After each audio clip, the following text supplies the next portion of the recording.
오늘 주신 하나님 말씀은 출애굽기 21장 1절로 6절 말씀입니다. 출애굽기 21장 1절로 6절 말씀을 제가 받들어 읽겠습니다. 내가 백성 앞에 세울 법규는 이러하니라. 내가 히브리 종을 사면 그는 6해 동안 섬길 것이요 7째 해에는 몸값을 물지 않고 나가 자유인이 될 것이며, 만일 그가 단신으로 왔으면 단신으로 나갈 것이요 장가 들었으면 그의 아내도 그와 함께 나가려니와, 만일 상전이 그에게 아내를 주어 그의 아내가 아들이나 딸을 낳았으면 그의 아내와 그의 자식들은 상전에게 속할 것이요 그는 단신으로 나갈 것이로되, 만일 종이 분명히 말하기를 내가 상전과 내 처자를 사랑하니 나가서 자유인이 되지 않겠노라 하면 상전이 그를 데리고 재판장에게로 갈 것이요 또 그를 문이나 문설주 앞으로 데리고 가서 그것에다가 송곳으로 그의 귀를 뚫을 것이라. 그는 종신토록 그 상전을 섬기리라. 아멘. 출애굽기 20장 22절로 23장 33절까지는 언약법전이라고 불립니다. 십계명에서 파생된 구체적인 법규를 규정하고 있습니다. 무엇보다 중요한 것이 하나님께 드리는 예배입니다. 그래서 하나님께 드릴 제단을 어떻게 쌓을지에 관한 그 규정이 나옵니다. 그리고 바로 이어서 히브리 종에 관한 규정이 나옵니다. 근동에서 발견된 여러 고대 법전들이 있습니다. 대표적인 것이 함무라비 법전인데요. 그런데 이렇게 여러 가지 법전들 중에서 노예에 관한 규정으로 시작되는 경우는 어떤 곳에도 없습니다. 이스라엘 백성은 바로 얼마 전까지 애굽의 지긋지긋한 종살이에서 해방되었습니다. 애굽에서 노예로 살면서 하나의 인격을 가진 존재로서 그 인권이 유린당하고 사람 취급을 받지 못했습니다. 태어나면서부터 잘못하면은 물에 던져서 죽임을 당할 수밖에 없는 그런 정도로 존재 자체를 부정당한 사람들이었습니다. 이를 잘 아시는 하나님께서 십계명을 주시고 그에 관한 세부 법규를 주시면서 맨 처음으로 노예에 관한 규정을 말씀하시는 것입니다. 가나안 땅에 들어간 히브리 사람들이 종이 되는 경우는 경제적으로 어려워서 생계를 이어갈 수 없거나 빚을 지고 갚을 수가 없는 경우가 대부분이었습니다. 이런 종들은 하나님의 백성 중에서 취약계층으로서 보호받아야 될 존재였습니다. 여러 가지 원인에 의해서 종이 된 사람들은 사회 구조적인 문제로 인해서 종의 신분에서 회복되지 못하고 잘못하면 자신들뿐 아니라 자손들까지 종의 신분으로 세습될 수밖에 없는 그런 상황에 처해 있는 불쌍하고 가련한 사람들이었습니다. 그렇기 때문에 하나님께서는 이러한 종들의 사회적 법적 권한을 강화하여 종으로 살면서도 억압과 착취를 당하지 않고 인권을 보호받도록 법을 통해서 장치를 마련해 주신 것입니다. 어쩔 수 없이 노예가 된 사람은 6년 동안 종살이를 하고 안식년에 해당되는 7년째에는 몸값을 물지 않고 자유인으로 나갈 수 있었습니다. 그런데 여기서 중요한 포인트가 하나 있는데요. 그 종이 연수를 다 채우고서 나갈 때 주인은 그를 빈손으로 보내지 않고 후하게 주어서 내보내야 했습니다. 신명기 15장 12절로 14절 말씀입니다. 세 번역으로 읽겠습니다. 당신들 동족 히브리 사람이 남자든지 여자든지 당신들에게 팔려와서 6해 동안 당신들은 섬겼거든 7째 해에는 그에게 자유를 주어서 내보내십시오. 자유를 주어서 내보낼 때 빈손으로 내보내서는 안 됩니다. 당신들은 당신들의 하나님으로부터 복을 받은 대로 당신들의 양떼와 타작 마당에서 거둔 것과 포도주 틀에서 짜낸 것을 그에게 넉넉하게 주어서 내보내야 합니다. 아멘. 주인이 종으로 섬긴 사람 때문에 그 소득이 늘었고, 그리고 노동력을 비롯한 여러 가지 편의를 제공받았고, 그로 인해서 물질적인 복을 받았기 때문에 그에 대한 보상을 해서 내보내야 한다는 것입니다. 유대인의 한 문헌에서는 이스라엘 사회에서 히브리 노예로 사는 것은 주인을 사는 것과 같다는 말이 나올 정도였다고 기록되어 있습니다. 이럴 정도로 히브리 노예의 인권과 권한이 상당히 높았습니다. 만일 주인이 종을 때려서 죽게 하면은 주인도 사형에 처했습니다.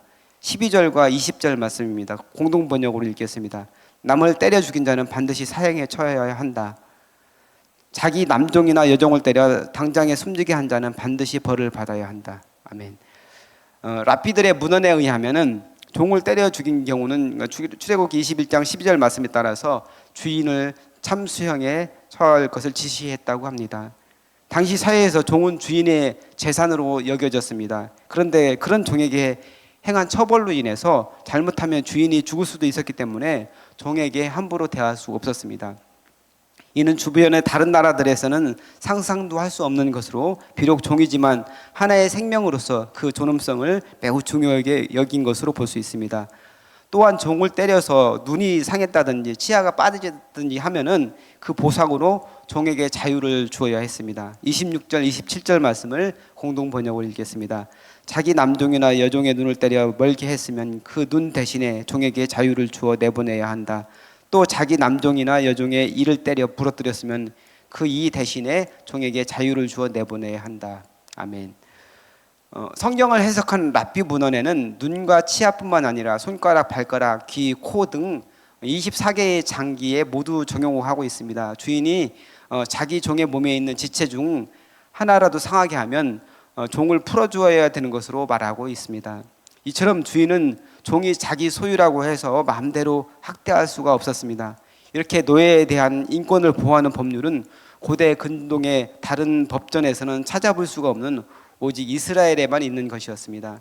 종에 대한 규정을 보면 약하고 천대받는 사람을 하나님께서 얼마나 관심을 가지고 계시면서 배려하고 있는지를 잘 알 수 있습니다. 하지만 이렇게 종살이를 한 뒤 법에 정한 기한을 다 채우고 7년째가 됐는데 자유를 포기하고 종으로 계속 남아있고 싶어하는 사람들이 있었습니다. 주인과의 관계가 너무 좋아서 주인을 사랑하기에 그대로 종으로 있고 싶어하는 사람들이 있었습니다. 그리고 그 종을 위해서 주인이 아내를 얻어주는 경우가 있었는데 원칙적으로 그렇게 되면은 그 아내와 또 그 아내에게 태어난 아이는 주인의 소유였습니다. 그렇기에 이 종이 기한을 차서 자유의 몸으로 나가게 될 때 나갈 때 같이 나가는 것이 아니고 그 아내와 아이들은 주인의 소유이기 때문에 혼자 나가야 됐습니다. 물론 처음부터 결혼을 해서 같이 이제 부부가 종이 된 경우는 나갈 때 같이 나갔습니다. 이런 경우를 제외하고 종살이 하는 중 주인으로부터 배려를 받아서 아내를 얻게 돼 결혼한 그런 경우는 아내와 아이들을 두고서 혼자 나가야 됐습니다. 그런데 아내와 아이들을 너무 사랑해서 주인의 종으로 영원히 있기를 원하는 사람들이 있었습니다. 이런 경우 제사장에게 가서 자신의 의사를 분명히 밝힌 뒤 문설주에 길을 대고 그 길을 뚫어서 그 주인의 종이 되었음을 선언하고 종신토록 그의 종이 되었고 이럴 경우 그 종은 그 주인의 소유가 되었습니다. 이렇게 영구적인 종이 된 경우 이 종은 비록 종의 신분이지만 주인의 가족과 같은 취급을 받았고 주인과 같이 식사하며 사랑을 받고 보호받았습니다. 다른 사람이 함부로 하지 못하도록 주인이 지켜주었습니다. 하나님께서 이 법규를 주신 것은 이스라엘과 하나님과의 언약 관계를 강조하기 위해서 주신 것입니다. 이스라엘 백성은 여호와 하나님을 사랑하기로 결단하고 그분만을 섬기기로 결단한 그런 백성들입니다. 그리고 하나님께서는 이스라엘을 선택하셨기 때문에 이스라엘에 대해서 신실하게 하나님께서 지켜야 될 것을 지켜주셨습니다. 예수님을 믿고 구원받은 우리도 깃둘린 종과 같은 그런 사람들입니다. 십자가에서 죽으심으로 우리를 위하여 우리를 구원하여 주신 그 예수님을 너무 사랑해서 종이 되기로 결단한 사람들입니다. 예수님께서는 십자가에서 온몸이 찢기고 물과 피를 다 쏟아주셨지만 우리는 단지 주님을 위한 사랑으로 문설주에 길을 뚫린 종임을 고백할 뿐입니다. 사랑하는 성도 여러분, 세상에서 얻게 되는 자유는 참된 자유가 아닙니다. 사실 우리는 다른 무엇의 종으로 살아왔습니다. 피라미드 체제로 대표되는 세상을 살아가면서 우리는 원하든 원하지 않든 간에 섬기는 존재가 있었습니다. 그것이 권력이 될 수도 있고 돈이 될 수도 있고 또 다른 어떤 것이나 존재가 될 수도 있습니다. 하지만 우리가 욕망하는 모든 것들 뒤에는 사탄의 어두운 그림자가 뒤에 도사리고 있음을 우리는 기억해야 합니다. 세상의 신은 사탄이 그 모든 모습의 뒤에서 얼굴을 감추고 우리의 경배를 받고 싶어 하는 것입니다. 우리에게 있어서 참된 자유는 그리스도 안에서 누리는 자유입니다. 진리를 알지니 진리가 너희를 자유케 하리라. 예수님께서 요한복음 8장 32절에서 말씀하셨습니다. 진리이신 예수님을 모르고는 참된 자유를 알지도 못하고 누리지도 못합니다. 예수님을 섬기며 주님의 종으로 살아가는 것에 참 자유가 있습니다. 우리에게는 두 종류의 선택밖에 없습니다. 주님을 주인으로 모시고 천국 백성으로 살아가는 것과 세상의 신을 모시고 살아가는 것입니다.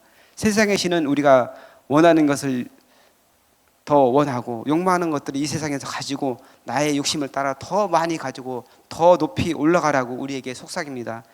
그 길이 좋아 보이지만 결국은 그 길이 멸망의 길인 것입니다. 하지만 우리는 주님을 모시고 예수님의 마음을 품고 소외되고 어려운 당한 그 사람들을 위해서 사랑을 전하는 사람들로 살아가야 합니다. 그것이 우리의 주님 예수께서 원하시는 것입니다. 주님을 위해 깃둘린 종으로서 감사와 기쁨으로 살아가는 저와 여러분 되시기를 축복합니다. 기도하겠습니다. 세상에서 방황하며 무엇을 섬기는지도 모르고 살아왔음을 고백합니다.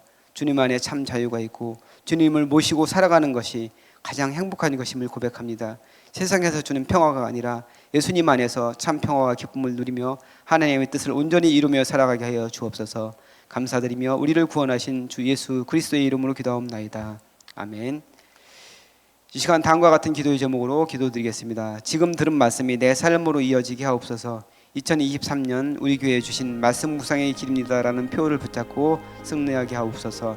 내일 주일 예배를 준비하는 손길을 축복하시고 하나님의 임재와 현존이 충만한 예배 되게 하옵소서. 동네 세매줄 성경 소그룹 말씀 묵상을 통해 하나님의 은혜를 충만하게 경험하고 거룩함에 힘쓰는 말씀 삶 공동체가 되게 하여 주옵소서. 육체의 질병과 마음의 질병으로 고통받는 성도들에게 회복의 은혜와 평안의 은혜를 베풀어 주옵소서. 끊이지 않는 갈등과 전쟁으로 어려움에 처한 이들을 돌보아 주시고 그리스도인들이 예수님의 손과 발이 되어 하나님의 사랑을 전하게 하옵소서. 우리나라의 정치 경제가 안정되게 하시고 하나님의 정의와 평화가 강물같이 흐르게 하옵소서. 공동 기도문의 기도 제목과 여러분 가지고 나오신 각자의 기도 제목을 따라 기도하시다가 자유롭게 돌아가시기 바랍니다. 기도하겠습니다.